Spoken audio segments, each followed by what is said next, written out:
Ó, a gente já falou sobre o tarifaço, tudo mais. Mauro Vieira, Estados Unidos, Marco Rubio e etc.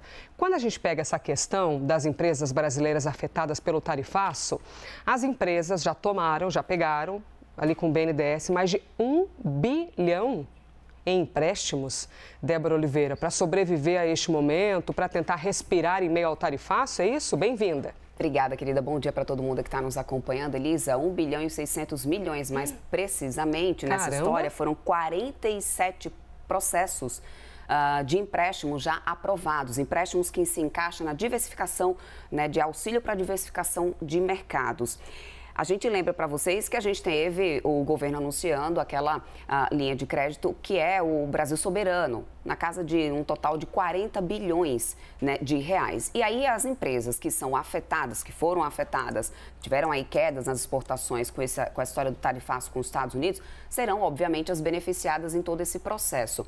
Até a segunda-feira passada, a gente já tinha, além dos 47 processos que já foram aprovados, que nessa casa de 1 bilhão e 600 mil, tem mais 60 processos já em análise de empresas que estão pedindo aí a negociação, e isso vai fazer com que esse empréstimo concedido pelo BNDES para essas empresas passe facilmente aí da casa dos 2 bilhões de reais nesse momento. Setores como, por exemplo, café, açúcar, que foram setores muito afetados, falamos muito, inclusive, sobre o café, café, açúcar e equipamentos eletrônicos muito, né, por causa do setor industrial, que realmente são aqueles setores que a gente já esperava um maior impacto nessa situação.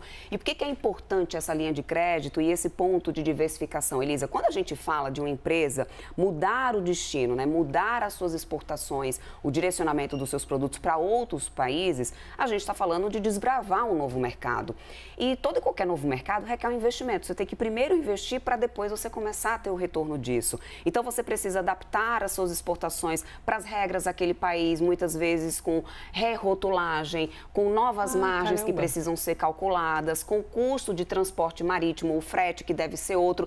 Então, existe uma série de custos embutidos que as empresas precisam ter um dinheiro para capital de giro, para conseguir colocar na frente, investir, e ainda tem a questão do tempo de recebimento disso, porque muitas vezes, quando você fecha um contrato de exportação, você não recebe o dinheiro agora, você recebe o dinheiro depois, às vezes 60, 90 dias, aí vai depender, né, do que tiver ali naquele contrato. Então, por isso que é necessário essa linha de crédito para essas empresas, e muitos dos nossos setores e produtos estão conseguindo êxito em angariar novos mercados, Elisa. Quando você fala, é interessante isso, porque a gente imagina assim, se eu vendo para A, é só eu vender para B, não vou ter custo nenhum. Mas quando você fala, por exemplo, rerotulagem, porque cada país tem a sua Anvisa, a gente tem aqui. Então, para vender no Brasil, qual que é a nossa regra? Você vai vender vamos supor que é um saco de arroz, tem que estar escrito tais informações para a gente.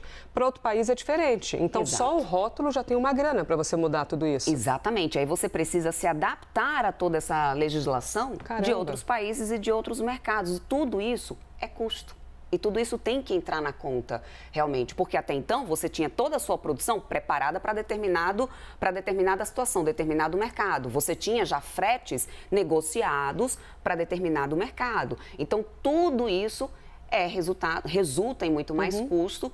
E para poder bancar esses custos, muitas empresas estavam sujeitas à demissão, até, inclusive, fechar ou entrar em recuperação judicial, enfim. Então, essas linhas de crédito têm sido fundamentais para isso, para ajudar nessa diversificação de mercados, para poder mitigar esse impacto, né, dessa questão do tarifaço. Muitos produtos e setores nossos estão conseguindo realmente um bom êxito nisso. A gente tem visto, de acordo com a última balança comercial, inclusive, e aí, no final das contas, ainda tem um processo interessante nessa coisa aí do BNDES, que é a agilidade na aprovação desses empréstimos, Elisa. Tem girado em torno de 16 dias a aprovação desses processos, quando normalmente um processo para uma linha de crédito no BNDES leva até 60 dias. Então, essa agilidade também tem auxiliado bastante. Até então, 1 bilhão e 600 mil, e ainda tem 60 processos aí já na linha de frente para serem aprovados.